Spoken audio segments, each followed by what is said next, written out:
विद्यार्थियों, ये जिस विषय पर हम चर्चा करने जा रहे हैं उसका शीर्षक है भाषा के प्रकार्य, प्रोक्ति और प्रारूप। भाषा के प्रकार्यों के संबंध में मैं आपको बताऊं कि ये आपके ब्लूमफील्ड ने 6 उनके प्रकार्य बताए हैं और रोमन याकोबसन ने भी इसी की पुष्टि की है। प्रकार्य का मतलब है भूमिका। भाषा क्या क्या कार्य करती है, यह है इसका मतलब। तो सबसे पहले अभिव्यक्तिपरक प्रकार्य, अर्थात जब कोई व्यक्ति अपनी बात को दूसरे तक पहुंचाने का प्रयत्न करता है तो यह भाषा का प्रकार्य अभिव्यक्तिपरक कहलाएगा। जैसे मैं कहूँ, ओह आज दिल्ली में कितना कोहरा है, मैं अपनी बात को आप तक पहुंचाना चाहता हूँ तो मैंने इस तरह कहा। फिर मैंने कहा कल रात मुझे नींद नहीं आई, मैं बिल्कुल अपनी व्यक्तिगत प्रतिक्रिया आप तक पहुंचा रहा हूँ। तो इस प्रकार जो प्रकार्य है भाषा का, इसे अभिव्यक्तिपरक कहते हैं। दूसरे प्रकार का जो रोमन याकोबसन ने गिनाया है, दूसरा प्रकार्य भाषा का है प्रभावपरक। इसमें अभिव्यक्ति के केंद्र में श्रोता होता है। ध्यान दीजिए, जो अभिव्यक्तिपरक था उसमें वक्ता था और ये जो है प्रभावपरक, इसके केंद्र में श्रोता होता है। तो आप केवल बोलते नहीं हैं, आप उसकी प्रतिक्रिया सुनना भी चाहते हैं। इसके अंतर्गत आदेश आ सकता है, परामर्श आ सकता है, निवेदन आ सकता है। जैसे मैं कहूँ पानी लाओ, या चुपचाप रहो, या आपको सड़क के किनारे टहलना चाहिए। तो इस प्रकार निवेदन, आदेश, परामर्श जिसमें आते हैं उसे हम प्रभावपरक प्रकार्य कह सकते हैं। कहना तो नहीं चाहिए, पर मैं कहता हूँ कि ये इस तरह के प्रश्न बन सकते हैं। मैं परीक्षक भी रहा हूँ। आपसे पूछा जा सकता है निम्नलिखित में से कौन सा भाषा का प्रकार्य नहीं है, या कौन सा भाषा का प्रकार्य है, या भाषा के किस प्रकार में वक्ता केंद्र में होता है या किस में श्रोता केंद्र में होता है। तो आप याद रखें। तीसरा प्रकार्य है काव्यात्मक। भाई इस प्रकार की कोई सीमा नहीं है। अपने भारतीय काव्यशास्त्र में मम्मट ने व्यंजना की परिभाषा देते हुए कहा है, वक्त्र बोद्धव्य काकूनाम वाच्य वाक्यार्थ सन्निधे प्रस्ताव देश कालादेह वैशिष्ट्यात् यो अर्थस्य अन्य अर्थधि हेतु व्यापारो व्यक्ति रेवसा। इसमें 9 गिनाए हैं। वक्ता, श्रोता, वक्त, बोधा, उसमें उन्होंने बोधा कहा है श्रोता को। काकू नाम यानी कंठ सुर, वक्त बोधव्य काकू नाम वाक्य वाच्यार्थ सन्निधि, और वाच्यार्थ और अन्य किसी व्यक्ति की सन्निधि, प्रस्ताव, देश और काल, इन सब के विमर्श के से जो विशिष्ट अर्थ की प्रतीति होती है उसे व्यंजना कहते हैं। तो इस प्रकार से आपने देखा अभिव्यक्तिपरक, प्रभावपरक, और ये अब जो मैं कहने जा रहा हूँ ये काव्यात्मक प्रकार्य जो है उसका आप एक वो देखें। जैसे कामायनी का ही उदाहरण है, श्रद्धा का वर्णन है। नील परिधान बीच सुकुमार, खुल रहा मृदुल अध खुला अंग, खिल रहा मृदुल अध खुला अंग, खिला हो ज्यों बिजली का फूल, मेघ वन बीच गुलाबी रंग। क्या ऐसा देखा है? क्या उसमें बादलों के बीच में कभी गुलाबी बिजली का फूल खिलता है? पर कवि कह रहा है ये काव्यात्मक है, श्रद्धा का वर्णन किया गया है। कैसी है श्रद्धा? गुलाबी, उसका शरीर की त्वचा का रंग एकदम गुलाबी। और फिर फूल कहा, जिसका तात्पर्य फूल जैसी कोमल है उसकी त्वचा। फूल में सुगंध होती है तो उसमें सुगंध है, ये सारे के सारे श्रद्धा के शरीर के सौंदर्य को बतलाने का प्रकार्य ये भाषा कर रही है। तो ये काव्यात्मक हुआ। चौथा है संदर्भ परक, यानी आप पुराने संदर्भ को बतला करके उसके अर्थ को प्रकट करेगी।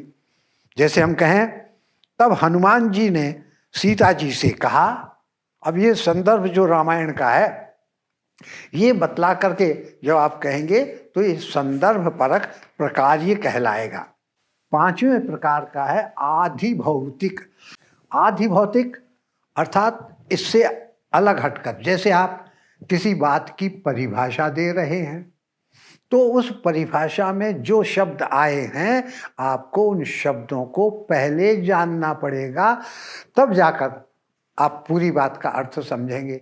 तो इसको हमने कहा अधिभाषिक। और छठा है संबंध परक प्रकार्य, जहाँ पर ये संबंध की सरणी मौजूद दिखाई पड़ती है। वहाँ पर जैसे स्टेशन पर आप खड़े हैं और अपने मित्र से कह रहे हैं आज गाड़ी बहुत लेट है, या फिर आप कहते हैं बहुत गर्मी है, तो इसका प्रत्युत्तर आप उससे चाहते हैं और आप उसके साथ आपका संबंध जुड़ता है। इस प्रकार से जब भाषा का उपयोग किया जाता है तो हम उसे कहते हैं यह संबंध परक प्रकार्य है। ये आजकल मोबाइल पर जो होता है, आप बात करते हैं हेलो, उधर से जवाब आता है हाँ, ये कहते हूँ, तो ये जो इस तरह से बोलचाल की बात होती है यह भी संबंध परक प्रकार्य के अंतर्गत आती है। तो ये जो आपको 6 प्रकार के बताए गए ये भाषा के प्रकार्य हैं। और मैंने आपसे कहा कि यह रोमन याकोब्सन के द्वारा निर्दिष्ट हैं, उन्होंने इसकी चर्चा की है। ये आपका पहला टॉपिक है उसमें, जिसमें ये कहा गया है भाषा के प्रकार्य। उस पहले टॉपिक का मैंने विवेचन आपके सामने किया। अब बहुत अच्छी बात वो ये प्रोक्ति। क्या है ये प्रोक्ति? अंग्रेजी शब्द डिस्कोर्स का हिंदी रूप है प्रोक्ति। वाक्य भाषा की इकाई है, किंतु प्रसिद्ध भाषा वैज्ञानिक सस्यूर इसे नहीं मानते। वे भाषा को बातचीत मानते हैं, लिखित को नहीं मानते। वे कहते हैं जो हम बातचीत करते हैं एक दूसरे के साथ, जो कन्वर्सेशन होता है वह भाषा है। हेलिडे इसे पाठ कहते हैं। आप यूं भी कह सकते हैं कि लिखित रूप पाठ है और जो बोलने वाला रूप है वह प्रोक्ति है। इस तरह भी कह सकते हैं। ये नाम भी याद रखें। भाषा वैज्ञानिक ऑस्टिन इसे स्पीच एक्ट, भाषिक क्रिया मानते हैं। तो भाषा भाषिक क्रिया है, भाषा का लिखित रूप पाठ है, भाषा बातचीत है। जो आपके पाश्चात्य भाषा वैज्ञानिक हैं ये उनके द्वारा कही हुई बात। इसी को एक यूं कह सकते हैं, मौखिक बातचीत को डिस्कोर्स और लिखित रूप को पाठ। ये मैं नहीं कहूँगा पर मन कहता है कि कहो। ये जो डिस्कोर्स की बात है ये भारतीय काव्यशास्त्री कविराज विश्वनाथ ने 14वीं शताब्दी में कही थी। उन्होंने महाकाव्य की धारणा प्रस्तुत की थी कि महाकाव्य क्या है, एक से अधिक वाक्य, अलग अलग अर्थ हों उनके भले, और वे इस तरह से जुड़ जाएं कि एक वाक्य दूसरे वाक्य का अंगी हो जाए।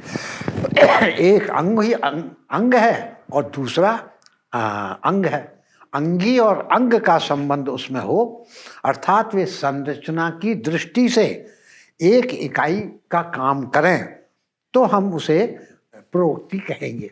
इसका मतलब हुआ कि प्रोक्ति में एक से अधिक वाक्य होते हैं। नंबर 1, इन वाक्यों में तर्कपूर्ण क्रम रहता है। ये वाक्य आंतरिक रूप से सुसंगत एक दूसरे से जुड़े हुए रहते हैं। ये जो सुसंबद्ध बोला ना मैंने इसके लिए संसक्ति शब्द बनाया। मैं जब आपके लिए तैयारी कर रहा था तो मुझे याद आई 1995 में मैंने इस पर एक पुस्तक लिखी थी जो प्रकाशित भी हुई थी, और उसमें मैंने संशक्ति शब्द का प्रयोग किया है। भाषा में भी एक आलेख प्रकाशित हुआ था मेरा, उसमें भी संशक्ति शब्द को ही मैंने प्रयुक्त किया है। ये किसके लिए किया है मैंने संशक्ति शब्द? कोहेरेंस के लिए। अब आप देखें तो सब वाक्य कई हैं, लेकिन सब मिलकर इस तरह काम करते हैं कि अर्थ की दृष्टि से एक इकाई बन जाते हैं। तो एक से अधिक वाक्य एक दूसरे के साथ मिलकर अर्थ की दृष्टि से एक इकाई बन जाते हैं, तब हम उस रचना को प्रोक्ति कहते हैं। प्रोक्ति के संबंध में मैं समझता हूं आपके मन में अब कोई भ्रम नहीं रहेगा। एक ये प्रोक्ति नाटक का कोई अंश हो सकता है, उपन्यास का कोई अनुच्छेद हो सकता है, और या किसी कविता का अंश हो सकता है। इन सब को हम प्रोक्ति के अंतर्गत लेते हैं। बस शर्त इतनी ही है कि भले ही कितने ही वाक्य हों, लेकिन एक दूसरे से अच्छी तरह संसक्त होने चाहिए और अर्थ की दृष्टि से भी वे एक इकाई का काम करने चाहिए। आपके लिए एक उदाहरण मैं देना चाहता हूं, बाणभट्ट की आत्मकथा।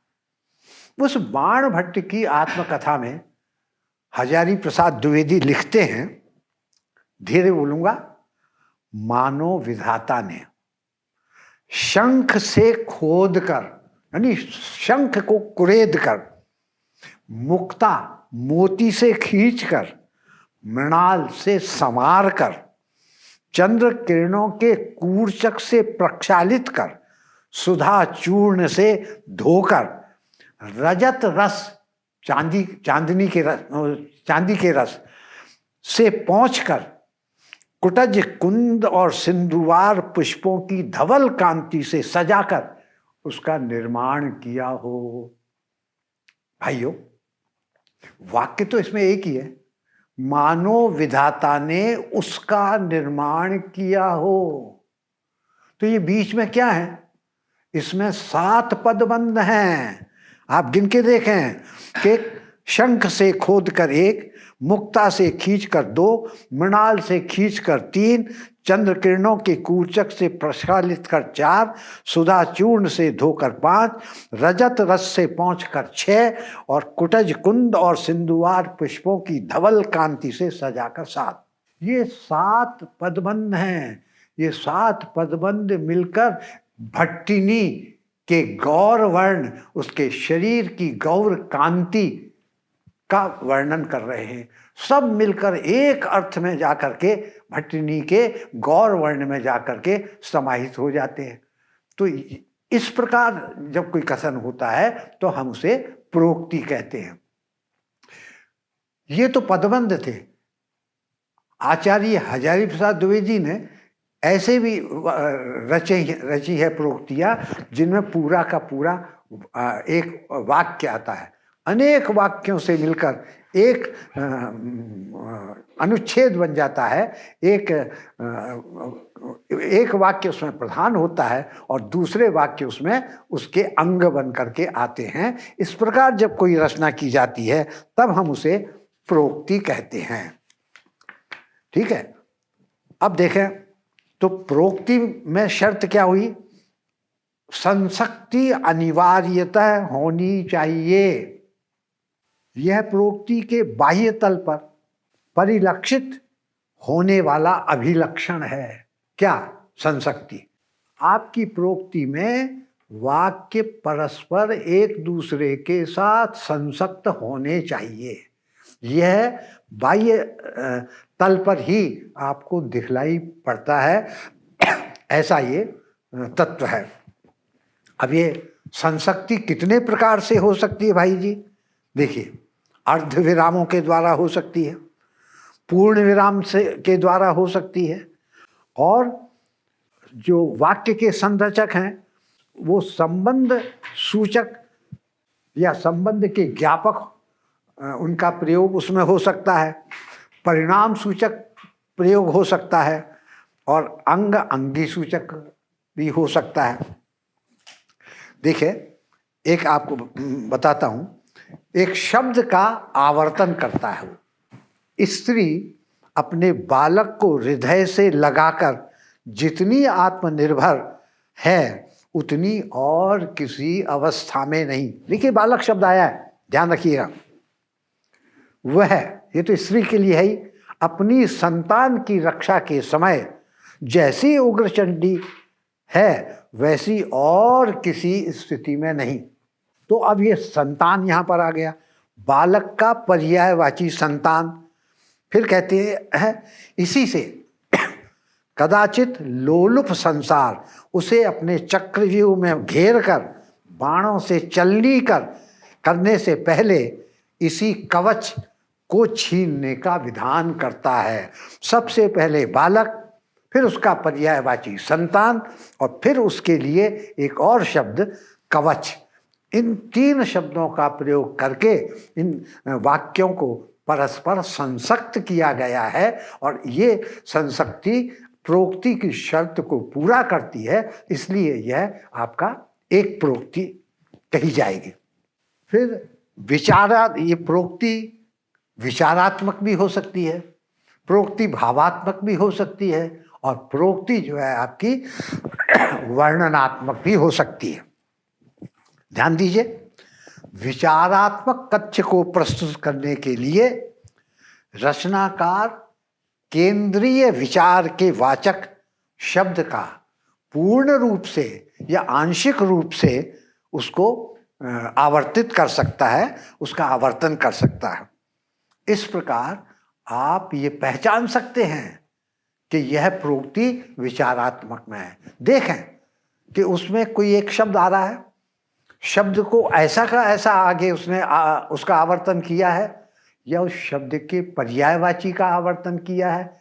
अगर ऐसा उसने किया है तो आप कह सकते हैं कि यह प्रोक्ति है। मैंने तो उसमें यह भी प्रतिपादित किया है कि विचारात्मक प्रोक्ति का स्टाइल मार्कर, शैली चिन्हक क्या है? यही है कि आप पढ़ें पहले दूसरे वाक्य में किसी एक शब्द का प्रयोग, फिर आगे चलकर उसी के पर्यायवाची का प्रयोग या उसी का आवर्तन। तो ये अगर उसमें मिलता है तो आप बेखटके कह सकते हैं कि यह विचारात्मक प्रोक्ति है।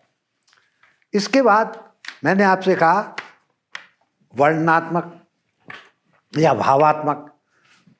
देखिए, ये उसका एक उदाहरण मैं आपको और दूं विचारात्मक का।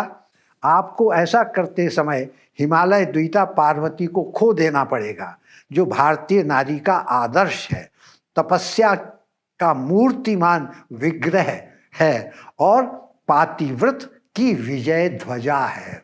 कितने सारे विशेषण आपको काम में लिए गए हैं, किसके लिए? द्विता पार्वती के लिए। ये पार्वती के विशेषण हैं, भारतीय नारी का आदर्श, ये सतीत्व की मर्यादा, तपस्या का मूर्तिमान विग्रह, ये उनके विशेषण हैं। तो उन विशेषणों के द्वारा इन सारे प्रयोगों को पार्वती के साथ जोड़ दिया है। इसलिए मैं कहूँगा कि इसमें संसक्ति इन वाक्यों के द्वारा उत्पन्न की गई है। वर्णनात्मक पाठ में या वर्णनात्मक प्रोक्ति में इस तरह का आवर्तन नहीं होता। वो क्या होता है, एक वर्णन करता है किसी चीज का, फिर उसी के संबंध में नई बात कहता है, फिर उसके संबंध में कोई और नई बात कहता है। इस तरह अलग अलग वर्णन उसमें किए जाते हैं। उसमें आवर्तन करके किसी चीज को संसक्त नहीं किया जाता। शब्द स्तर पर जब आप आवर्तन करते हैं तो उसको तो हम कहते हैं संसक्ति, ठीक है, और संसक्ति विधायक तत्व। और जब समांतरता या पैरेललिज्म वाक्य के स्तर पर हो तब हम उसे कहते हैं समांतरता। समांतरता और संसक्ति विधायक तत्व हैं। कौन? समांतरता और ये आपका क्या कहना चाहिए संसक्ति, ये दोनों जो हैं प्रोक्ति के लिए अनिवार्य तत्व हैं। सर्वनामों का सटीक प्रयोग कर संसक्ति का विधान किया जा सकता है। यह पाठ की बुनावट में उपयोगी भूमिका का निर्वहन करती है। सादृश्य विधान के बाद में अध्याहार संभव है। अध्याहार का क्या मतलब कि कोई आपको लगे कि यहाँ पर ये शब्द आना चाहिए या कोई चीज आनी चाहिए और उसका वो नहीं आई है, प्रत्यक्ष रूप से दिखाई नहीं पड़ रही है, लेकिन उसकी प्रतीति आपको होती है। जैसे देखें, for love is stronger than hate and peace than war. क्या कहा? लव फॉर यानी क्योंकि, for love is stronger than hate and peace than war. आपको कुछ लग रहा है इसमें? मुझे लग रहा है। देखिए, ये इज स्ट्रॉन्गर जो आया है पहले अंश में, ये बाद में भी आना चाहिए। For love is stronger than hate, वाक्य पूरा, and peace is stronger than war. ये इज स्ट्रॉन्गर जो है पीस के बाद भी आना चाहिए, लेकिन नहीं है, लेकिन मुझे लग रहा है कि आना चाहिए ये, तो इसको कहते हैं अध्याहार करना, कि उसकी प्रतीति तो हो लेकिन वास्तव में वह दिखाई न पड़े। ऐसे प्रयोग को अध्याहृत प्रयोग कहते हैं। इसके द्वारा भी संसक्ति का विधान किया जाता है और संसक्ति का विधान करने के साथ वह कथन प्रोक्ति के स्तर पर आ जाता है। प्रोक्ति का उसमें अगला अंश था प्रारूप। उस प्रारूप के लिए मैं कहूँ, प्रोक्ति साहित्य की विभिन्न विधाओं में, विभिन्न विधा का मेरा मतलब है कविता, कहानी, नाटक, उपन्यास, निबंध, ये सब आ जाते हैं विधाओं के अंतर्गत। तो आप इसके आधार पर प्रोक्ति की प्रकृति को पहचान सकते हैं।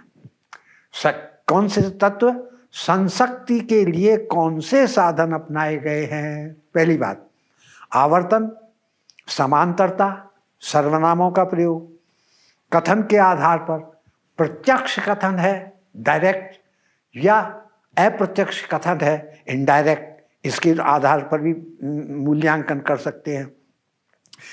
प्रोक्ति विवरणात्मक है, जिसे हम वर्णनात्मक कहते हैं, व्याख्यात्मक है, मूल्यांकन परक है, इसके आधार पर भी हम उसका निर्धारण कर सकते हैं। कथन शैली के आधार पर रूढ़िगत, जैसे मेरा विनम्र निवेदन है कि मेरा रिकॉर्डिंग कृपा करके कल कर लीजिएगा। अब मैंने इसमें कृपा करके भी बोल दिया, निवेदन भी बोल दिया, और इस तरह से मैंने ये रूढ़िवाचक शब्दों का नम्रता का अर्थ व्यक्त करने के लिए इन शब्दों का प्रयोग किया है। कुछ प्रयोग बहुत औपचारिक, जब आप आ गए, आपने आने की कृपा की, धन्यवाद, इस कुर्सी पर विराजने का कष्ट कीजिए, बहुत बहुत ज़्यादा ये आपका औपचारिक हो गया। और अनौपचारिक भी हो सकता है, अनौपचारिक भी हो सकता है, अरे आ बैठ, कोई औपचारिकता नहीं है, आप ये भी कह सकते हैं। तो प्रोक्ति विचारात्मक हो सकती है, वर्णनात्मक हो सकती है, भावात्मक हो सकती है। इसमें संदेह नहीं कि तीनों के प्रारूपों में वाक्यों में संसक्तता होती है। सारे वाक्य मिलकर एक इकाई बन जाते हैं, किसी एक कथ्य के प्रति समर्पित हो जाते हैं। जैसे बाणभट्ट की कथा में मैंने कहा था ना, वो सारे के सारे प्रयोग भट्टिनी के प्रति समर्पित है, उसके रूप को प्रकट करने के लिए उनका प्रयोग किया गया है। विचारात्मक प्रोक्ति में प्रधान उपवाक्यों के रूपिम में से किसी एक का या तो उसमें आवर्तन किया जाता है या उसके पर्यायवाची का आवर्तन किया जाता है। विचारात्मक में एक शब्द जिसका आवर्तन किया जाता है आप वो वक्ता ये चाहता है कि श्रोता इसी शब्द के चारों तरफ घूमता रहे। वर्णनात्मक में वो ये नहीं चाहता, वो चाहता है कि जैसे उसका मन चल रहा है उसके साथ साथ श्रोता का मन भी चले। जैसे मैं कहूँ, ओहो बाहर निकलते देखा चारों तरफ कोहरा ही कोहरा, पास की चीज भी दिखाई नहीं पड़ती, और पेड़ भी ऐसे शांत खड़े हैं कि जैसे हवा चल ही नहीं रही है। तो मैंने ये 3 बातें आपसे कही, ये वर्णनात्मक प्रोक्ति है। इसके आधार पर आप वर्णनात्मक प्रोक्ति को पहचान सकते हैं। भावात्मक प्रोक्ति में कोई भी उपवाक्य, इसके पहले एक उदाहरण इसका और दूं आपको वर्णनात्मक का। दोपहर रात जा चुकी थी, जाड़े की ऋतु, 2 दिन पहले पानी भी बरस चुका था, मैदान में पहाड़ों में से भीगी भीगी हवा की सौंध आ रही थी। तब कोई भी वाक्य इसमें प्रधान नहीं है, अलग अलग अर्थ को लेकर के चल रहे हैं, बस संसक्ति इसमें है, इसलिए ये वर्णनात्मक प्रोक्ति कहलाएगी। एक भावात्मक का और सुन लीजिए। भावना प्रधान प्रोक्ति में एक ही संरचना का आवर्तन होता है, एक ही बनावट के वाक्य का आवर्तन होता है। इस प्रक्रिया को मैं संदर्भबद्ध कहना चाहता हूं। आचार्य द्विवेदी ने आवेग की तीव्रता को, आप जो वक्ता के मन में आवेग उमड़ रहा है उसकी तीव्रता को प्रकट करने के लिए इस भाव प्रधान प्रोक्ति का प्रयोग किया है, प्रोक्ति प्रारूप का प्रयोग किया है। देखें आप, नाग ने सोचा, कोमल अंग है, उछलती हुई बड़ी आंखें, सोने का रंग, गर्वीली ठोड़ी और सीधी नाक। देखिए सारे के सारे उसकी भावात्मकता, भावात्मक अनुभूति को प्रकट करते हैं। तो भाषा विज्ञान आपके पद और वाक्य इन सब का करता है। अभी ये कुछ समय पहले ही ये प्रोक्ति वाली बात भी चली कि भाई एक वाक्य 2 वाक्य क्यों, अनेक वाक्यों का संगुम्फन जहाँ होता है, वाक्य किसी एक कथ्य के प्रति समर्पित होते हैं, उसे क्या कहें। तो उसके लिए फिर यह आपके प्रोक्ति शब्द की रचना हुई। अंग्रेजी में आप इसको डिस्कोर्स कहते हैं और हिंदी में आप इसको पाठ कहते हैं, प्रोक्ति कहते हैं। और ये अंतर भी जान लें कि जो मौखिक वार्ता है उसे आप कहेंगे प्रोक्ति और उसके लिखित रूप को पाठ। धन्यवाद।